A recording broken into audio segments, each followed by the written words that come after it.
this is Nick. This is just a follow-on from my previous video. I've done a few things to my HSP buggy.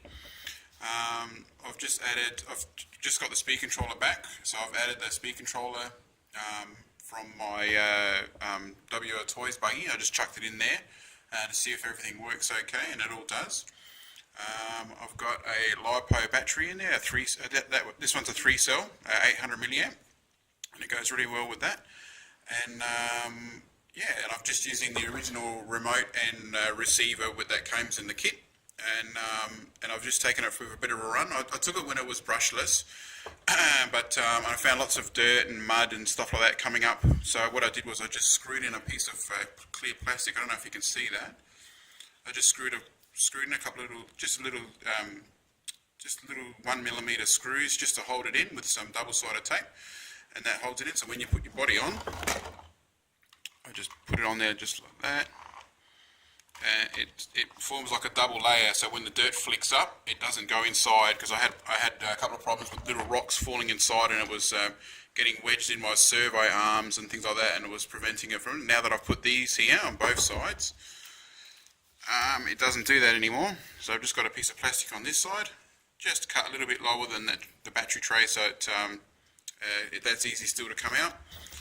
And another one on this side, just this little plastic lip there, so that now it doesn't get any large rocks in there. Still gets dust, but it's not really meant for that. It's just for the rocks, and it works fine. And I've just taken it for a bit of a ride, and I don't know if you can see that.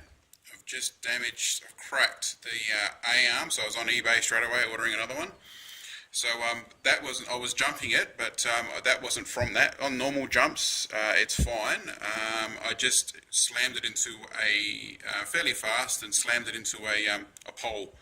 So it just came across and hit it like that, and it's just broken, which is understandable. But on the normal jumps, it was handling just fine. So it wasn't too bad. And I've stripped my body. I didn't really like this body at all. I've ordered another one. It's got this bump on the side here. I'm not sure what that's meant for. It might be for a nitro version of this car.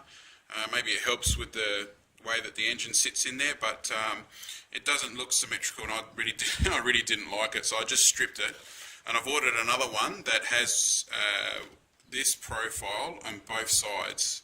So it doesn't have this bump, so it's symmetrical. So I've ordered that, and that's going to be coming. And I just stripped this using brake fluid and a bit of heat from like a hairdryer, and it takes it all off. But you kind of scratch it up a little bit. I don't know if there's any other way of doing it, but I wasn't too worried. I just wanted to experiment with it. So yeah. So this actually looks better because you don't notice the bump anywhere near as much. So.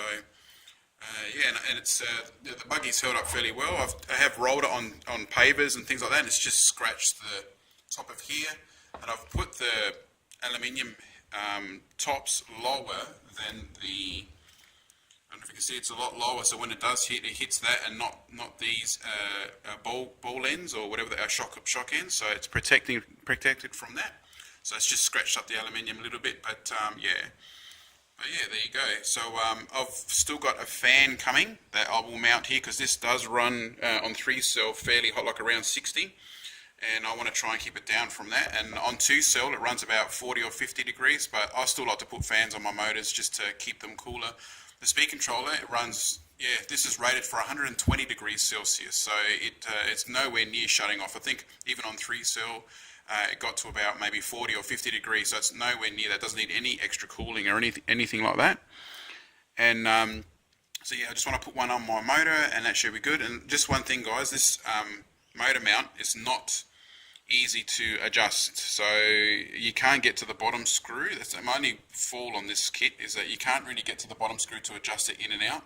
So I would eventually like to try the 20-tooth pinion in there. So it's a bit of a struggle to get you have to take the motor out, re-put it in there again. It's yeah, you can only get to the top screw, but you can't get to the bottom screw easily.